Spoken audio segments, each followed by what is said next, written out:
At 0647 on June 6, 1944, Commander Samuel Dealey stood in the crow's nest tower of the USS Harder, watching three Japanese destroyers cut through the Norfolk waters off Tawi Tawi, tracking his submarine with deadly precision. 37 years old, 5 war patrols, 18 enemy ships destroyed. The Imperial Japanese Navy had dispatched Minazuki, Hayanami, and Tanikaze with orders to eliminate the American submarine that had been terrorizing their supply lines for 3 weeks. Until April 1944, the American submarines a submerged submarine struggled to reach 9. Between December 1941 and March 1944, Japanese destroyers had sunk 14 American submarines. 0 American submarines had sunk a Japanese destroyer while both vessels actively engaged in combat. Commander Dealey changed that equation on April 13th. When destroyer Ikazuchi charged Harder's position at flank speed, every officer on the bridge expected Dealey to dive deep and run. Instead, he ordered flank speed ahead, straight at the destroyer. At 900 yards, Harder fired 4 torpedoes in a spread pattern.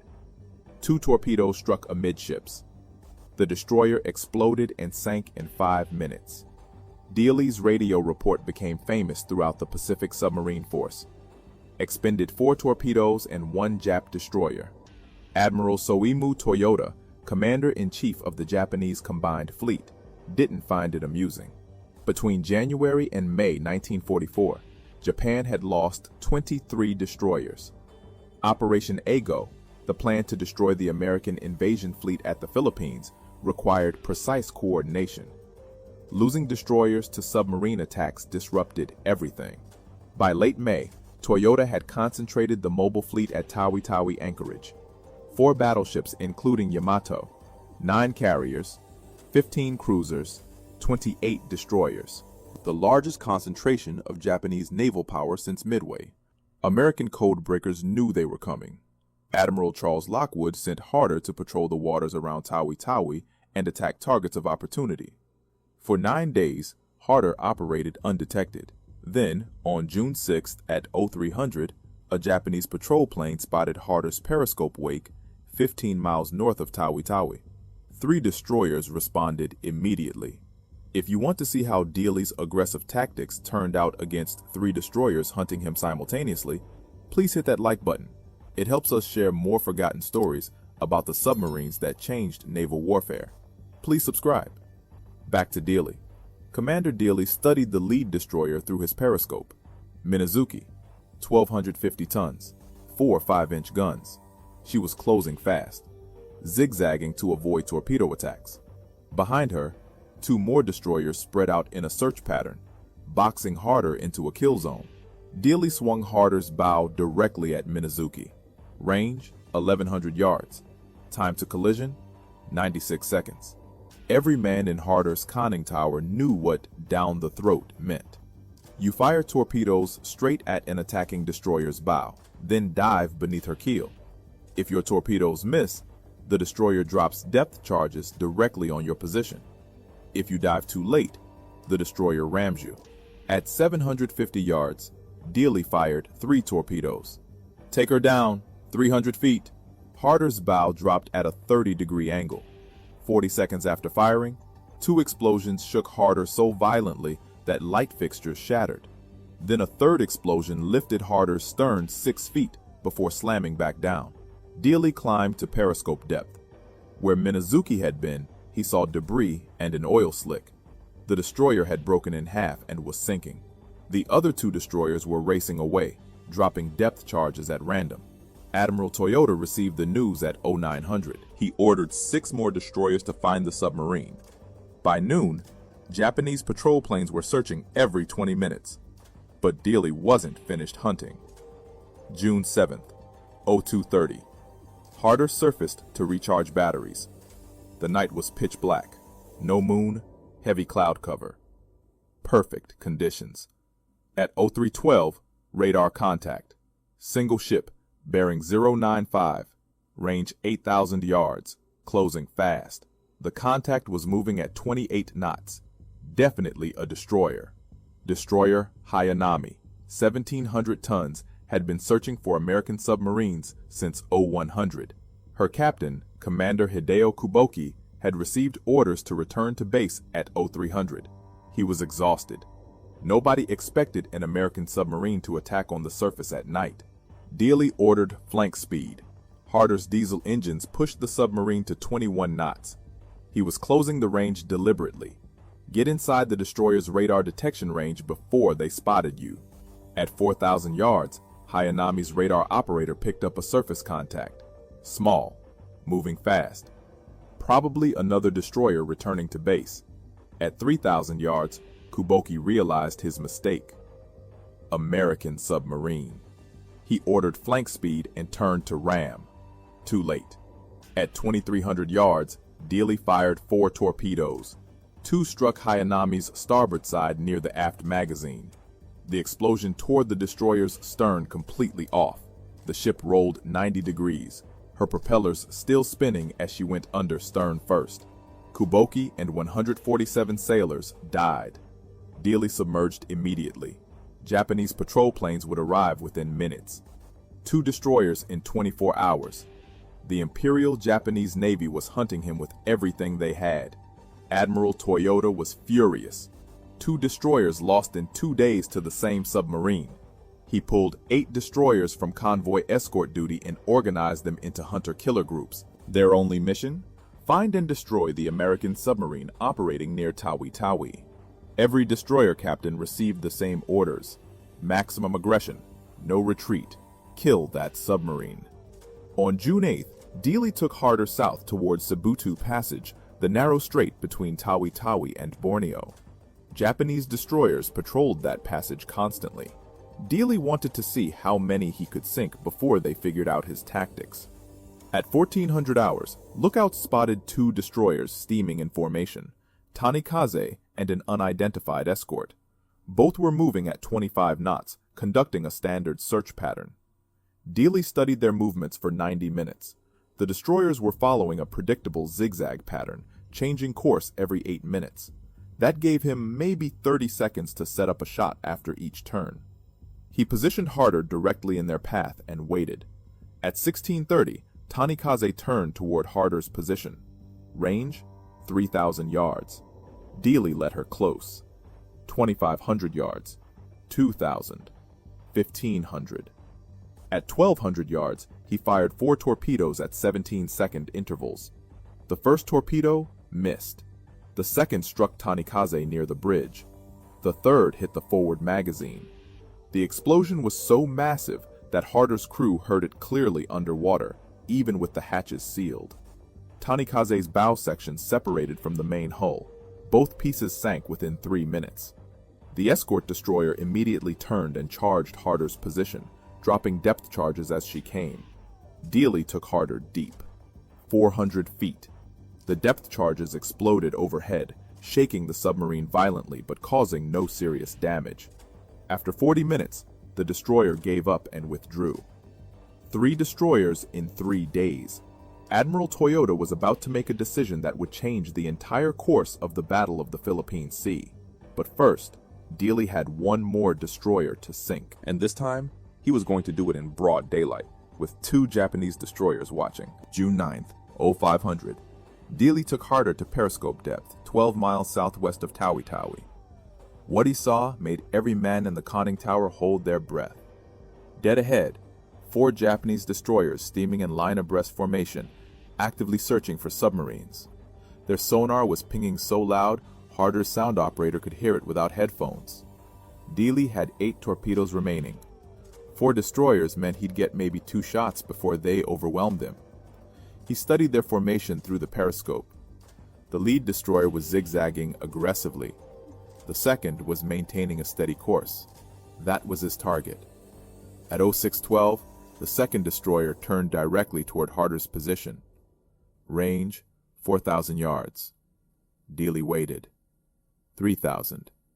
2,500. At 1,800 yards, he fired 3 torpedoes. All 3 struck the destroyer's port side within 5 seconds of each other. The ship exploded so violently that debris flew 300 feet into the air. She rolled over and sank in 90 seconds. The other 3 destroyers immediately converged on Harder's position. Dealey took her deep, 500 feet. Depth charges began exploding overhead. 23 in the first 10 minutes. The lights went out. Emergency lighting kicked in. Hull plates groaned under the pressure. A pipe burst in the forward torpedo room, spraying seawater across the deck. Harder's crew worked in silence, repairing damage while depth charges continued to detonate around them. After 2 hours, the destroyers withdrew. Dealey climbed to periscope depth. The destroyers were gone. 4 enemy warships sunk in 4 days. But Dealey wasn't thinking about his success. He was thinking about his fuel. Harder had burned through 60% of her diesel reserves.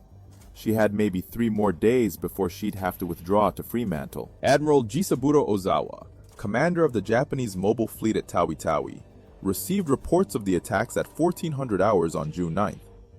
4 destroyers lost, 1 submarine. Ozawa did the math. If an American submarine could penetrate his defensive screen this easily, the entire anchorage was vulnerable. He sent an urgent message to Admiral Toyota. The mobile fleet needed to depart Tawi Tawi immediately. The Americans knew where they were. Toyota agreed. Operation Ago required the mobile fleet to intercept the American invasion force near the Marianas, but the operation wasn't scheduled to begin until June 15th. Moving 6 days early meant his carriers would arrive without proper reconnaissance. His destroyers would be scattered across multiple patrol zones. His supply lines wouldn't be established. But staying at Tawi Tawi with an American submarine hunting his destroyers was suicide. On June 10th at 0800, the Japanese mobile fleet departed Tawi Tawi. 4 battleships, 9 carriers, 15 cruisers, 24 destroyers, heading northeast toward the Philippine Sea. American codebreakers intercepted the movement orders within hours. Admiral Raymond Spruance, commander of the 5th Fleet, adjusted his battle plans accordingly. The early departure gave American carriers an extra day to position themselves for what would become the Battle of the Philippine Sea. Dealey knew none of this. On June 10th at 1630, he spotted 2 more destroyers patrolling north of Cebutu Passage. Both were moving at high speed, conducting an aggressive search pattern. Dealey had 5 torpedoes remaining, enough for 1 more attack. At 17:15, he fired 3 torpedoes at the lead destroyer. 1 struck near the bow. The destroyer slowed but didn't sink. The second destroyer immediately charged Harder's position. Dealey fired his last 2 torpedoes. Both missed. He had no torpedoes left, no way to defend himself, and a Japanese destroyer bearing down on his position at 32 knots. Dealey ordered emergency deep. Harder's diving planes bit hard, pushing the submarine down at maximum angle. 300 feet, 400, 500. The destroyer passed directly overhead, her propellers churning the water so loudly that Harder's crew could hear the blades through the hull. Then silence. The destroyer was circling back. Dealey knew the pattern. The destroyer would make multiple passes, dropping depth charges on each run until either the submarine surfaced or imploded. Harder had no torpedoes to fight back, no way to damage the destroyer. His only option was to outlast the attack and hope the destroyer ran out of depth charges first. The first pattern dropped at 17:23. 6 depth charges exploded in a tight pattern around Harder. The submarine rolled 15 degrees to starboard. Light bulbs shattered. Men grabbed handholds. A second pattern dropped 2 minutes later, closer this time. The explosions lifted Harder's stern and slammed it back down. Cork insulation rained from the overhead. A hydraulic line burst in the control room. For 90 minutes, the destroyer hunted Harder. 42 depth charges. Most exploded too shallow or too far away, but 3 came close enough to crack gauge glass and spring minor leaks. Dealey kept Harder at 500 feet, moving at 2 knots, making as little noise as possible. Finally, at 1900 hours, the destroyer withdrew. She'd exhausted her depth charge supply. Dealey waited another hour before surfacing. The ocean was empty. No destroyers. No patrol planes. Just darkness and the sound of diesel engines recharging batteries. Harder limped south toward Fremantle at 8 knots, preserving fuel. She arrived on June 26th after a 17-day patrol. The moment Harder tied up at the pier, Admiral Charles Lockwood was waiting. He'd been tracking Dealey's patrol reports via radio intercepts. 5 destroyers attacked, 4 confirmed sunk, 1 damaged. In 12 days, the most successful anti-destroyer patrol in submarine warfare history. Lockwood awarded Dealey a 4th Navy Cross on the spot. Then he asked the question every submarine commander dreaded. Can you do it again? Dealey's answer was immediate. Give me torpedoes and I'll sink 10. Harder's crew spent July in Fremantle undergoing repairs and resupply. Dealey trained new crew members on down-the-throat attack tactics. By late July, every submarine commander in the Pacific had studied Harder's patrol reports. The tactic worked. Between June and August 1944, American submarines sank 14 Japanese destroyers using variations of Dealey's aggressive approach. On August 5th, Harder departed Fremantle for her 6th war patrol. She'd been assigned to operate as part of a 3-submarine wolf pack with USS Harder and USS Harder. Commander Dealey was in charge. Their mission? Patrol the waters west of Luzon and attack Japanese shipping heading to the Philippines. The patrol started well. On August 21st, the Wolfpack intercepted a 16-ship convoy off Palawan Bay. In a coordinated attack, they sank 4 cargo ships totaling 22,000 tons. On August 22nd, Harder and Harder attacked 3 coastal defense vessels off Bataan. All 3 sank. Harder was credited with destroying 2 frigates, Matsuwa and Hiburi. By August 23rd, Harder had expended all her torpedoes and withdrew from the patrol. That left Harder and Harder operating together off Dassault Bay on the western coast of Luzon. Japanese intelligence had tracked the Wolfpack's movements. They knew approximately where the American submarines were operating, and they'd sent something special to deal with them. At 04:53 on August 24th, USS Harder submerged 4 miles off Hermana Mayer Island. Through her periscope, she could see Harder on the surface, 4,500 yards to the south. Both submarines were preparing to attack a damaged Japanese destroyer that Harder had torpedoed the previous day. Then, Harder's sonar operator heard something that made his blood run cold. Echo ranging. Close. Getting closer. 2 Japanese escort ships were closing on Harder's position. CD-22 and Minesweeper PB-102. Both were moving at 18 knots, conducting an active sonar search. They'd been hunting American submarines for 3 days. Japanese intelligence had intercepted radio transmissions between Harder, Harder, and Harder during the Palawan Bay attack. They knew the Wolfpack was operating somewhere off Dassault Bay. Harder's captain immediately ordered his submarine deep and silent. He watched through his periscope as the 2 Japanese ships closed on Harder. At 05:20, Harder's radio operator tried to warn Harder. No response. Either Harder's radio was off or she was already preparing to dive. At 05:30, Harder crash dived. The Japanese ships were less than 2,000 yards away. Dealey had seen them at the last possible moment.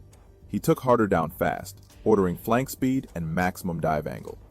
The submarine descended at 35 degrees, her diesel engine still running as she submerged, leaving a massive bubble trail on the surface that pinpointed her exact location.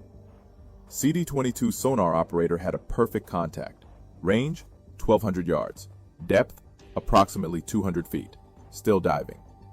The escort ship's captain ordered an immediate depth charge attack. At 05:47, CD-22 made her first pass over Harder's position and dropped a full pattern of depth charges set to detonate at 250 feet. The explosions bracketed Harder perfectly. At least 3 detonated within 50 feet of her hull. The submarine's pressure hull cracked near the after torpedo room. Seawater flooded in at tremendous pressure. Harder's stern flooded completely within 90 seconds. The submarine's bow rose sharply as the stern dragged her down. Dealey ordered all ballast blown. Emergency surface. The compressed air system fought against the flooding, but there was too much water in the stern compartments. Harder couldn't reach the surface. At 05:52, CD-22 made a second depth charge run. This pattern hit even closer. The explosions ruptured Harder's main pressure hull in multiple locations. The control room flooded. All electrical power failed. Emergency lighting went dark. At 600 feet, well below her maximum operating depth, Harder's hull began to implode. Bulkheads collapsed under pressure. Compartments crushed like tin cans. The submarine was gone in less than 3 minutes from the first depth charge impact. At 0600, CD-22 and PB-102 reported a successful kill. Large quantities of oil, wood debris, and cork floated to the surface. The Japanese ships circled the area for 2 hours, dropping additional depth charges to ensure the submarine was destroyed. They recovered no survivors. All 79 men aboard Harder died. Commander Samuel Dealey, radioman Calvin Bull, who'd earned a Bronze Star for the destroyer kills in June.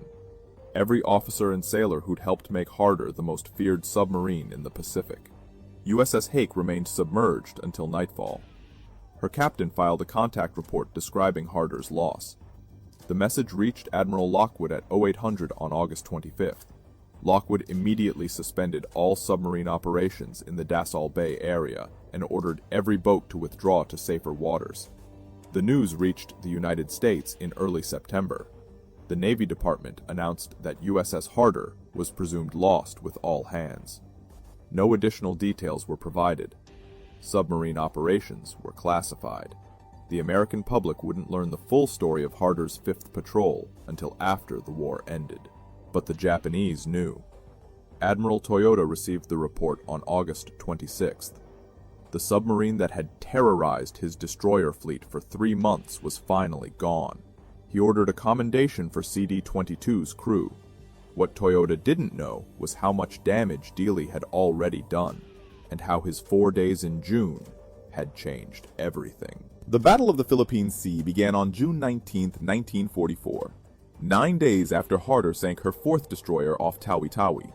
Admiral Ozawa's mobile fleet engaged Admiral Spruance's 5th Fleet in what would become the largest carrier battle in history. 15 American carriers faced 9 Japanese carriers, 900 American aircraft against 430 Japanese aircraft. The battle lasted 2 days.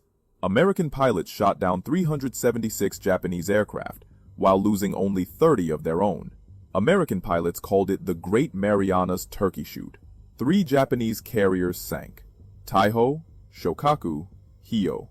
2 battleships damaged. 1 cruiser sunk.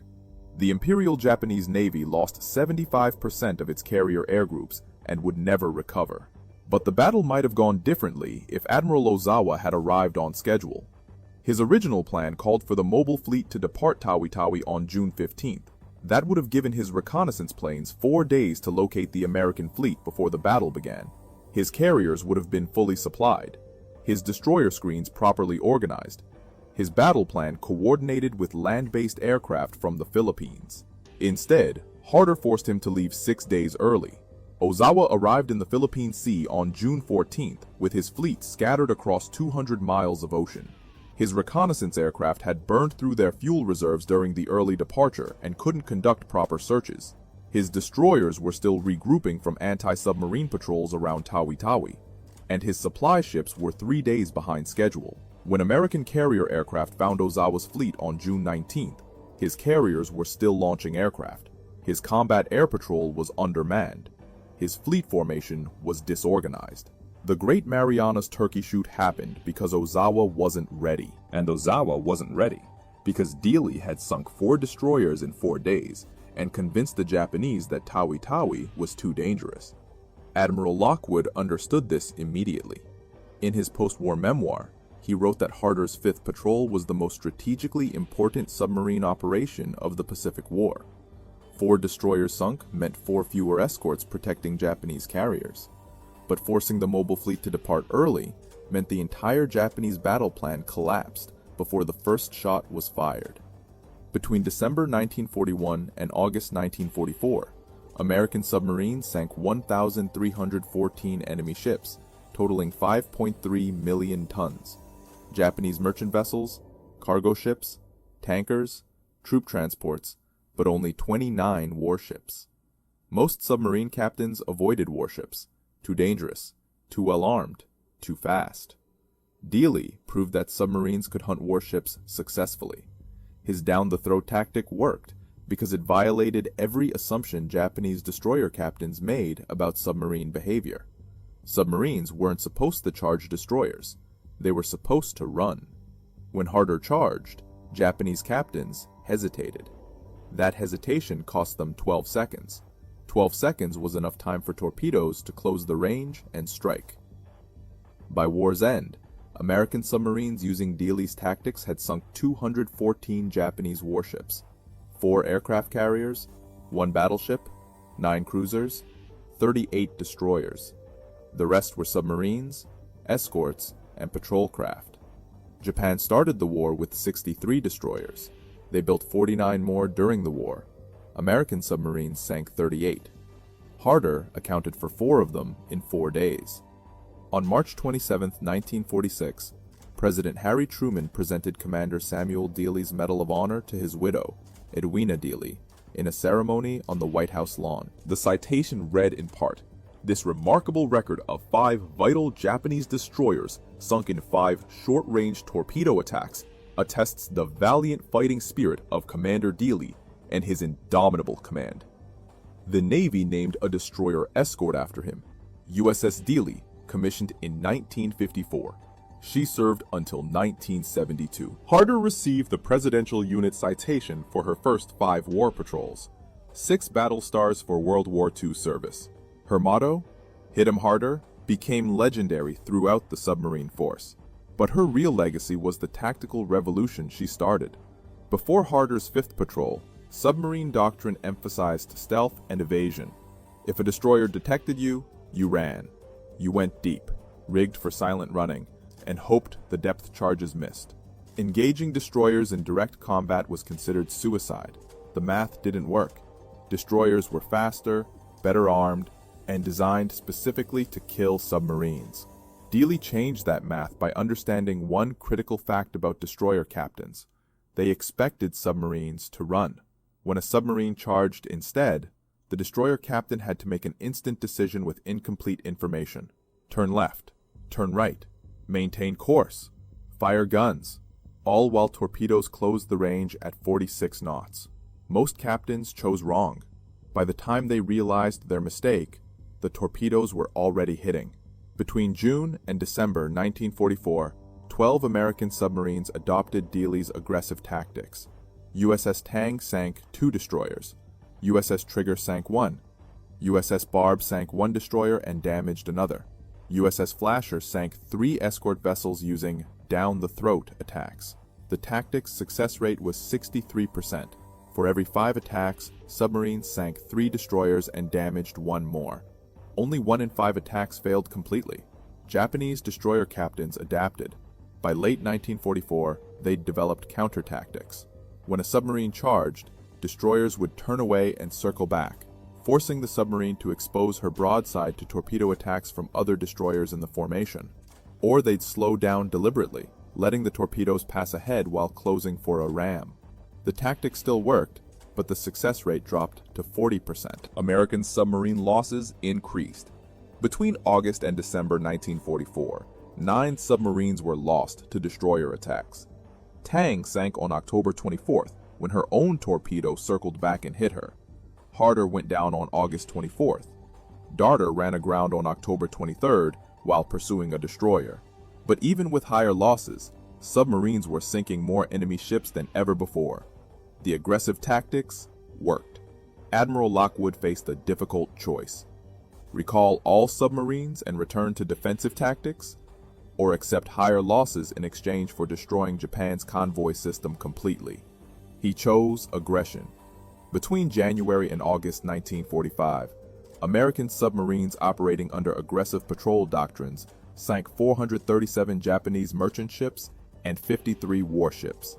By August, Japan had less than 25% of the merchant tonnage it started the war with. The home islands were starving.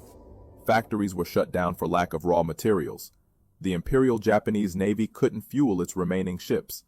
Dealey never saw any of this.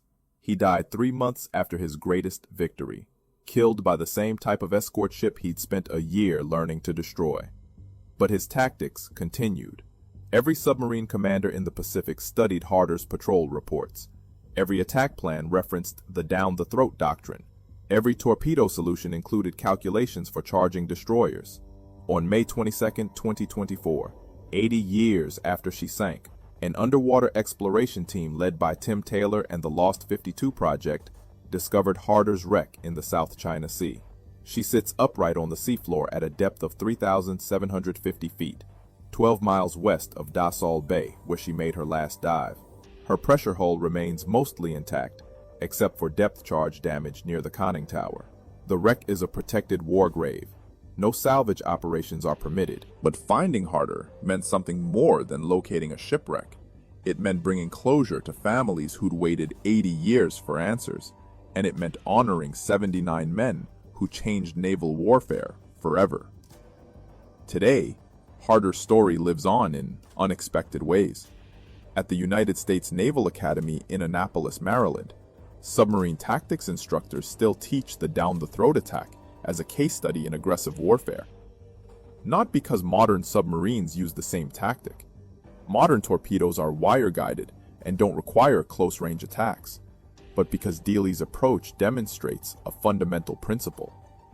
When your enemy expects you to run, charging often works better than hiding. The Naval History and Heritage Command maintains Harder's complete patrol reports in their archives. Every radio message, every torpedo firing solution, every depth charge attack. Researchers studying submarine warfare in the Pacific can trace exactly how Dealey developed his tactics across 6 war patrols. His reports show a commander who learned from every encounter, refined his approach constantly, and never stopped looking for ways to sink more enemy ships. Commander Dealey's grave is at Arlington National Cemetery in Section 59, grave 874. His headstone lists his rank, his dates of service, and one line: Medal of Honor, Destroyer Killer. Families of Harder's crew visit every year on August 24th, the anniversary of her sinking. They place flowers. They share stories about grandfathers and great-uncles who died at 22 or 25 or 37, fighting a war most of them never expected to survive. The 79 men aboard Harder came from 38 states: farm boys from Iowa, factory workers from Michigan, college graduates from California. They volunteered for submarine duty knowing the casualty rates. 22% of submariners who served in World War II died. That's the highest percentage of any branch of the American military. They knew the odds. They served anyway. Calvin Bull, the radio man who earned a Bronze Star for his role in sinking 5 destroyers, was 24 when he died. John Maurer, who survived Harder's sinking and later became an admiral, spent 50 years telling their story. He died in 2010 at age 90. The last survivor of Harder's crew, Paul Bryce, died in 2022 at age 98. With his death, no one who served aboard Harder remains alive to tell their story firsthand. That's why stories like this matter. These men left behind patrol reports and radio messages and Medal of Honor citations. But those documents can't convey what it felt like to charge a destroyer at flank speed, or hear depth charges exploding overhead, or watch your captain make decisions that meant life or death for everyone aboard. The official history tells us Harder sank 4 destroyers in 4 days. It doesn't tell us about the fear or the exhaustion or the absolute certainty that this patrol might be your last. If this story moved you the way it moved us, do me a favor, hit that like button. Every single like tells YouTube to show this story to more people. Hit subscribe and turn on notifications. We're rescuing forgotten stories from dusty archives every single day. Stories about submarine commanders who changed naval warfare with aggressive tactics. Real people, real heroism. Drop a comment right now and tell us where you're watching from. Are you watching from the United States, United Kingdom, Canada, Australia? Our community stretches across the entire world. You're not just a viewer, you're part of keeping these memories alive. Tell us your location. Tell us if someone in your family served. Just let us know you're here. Thank you for watching. And thank you for making sure Commander Samuel Dealey and the 79 men of USS Harder don't disappear into silence. These men deserve to be remembered, and you're helping make that happen.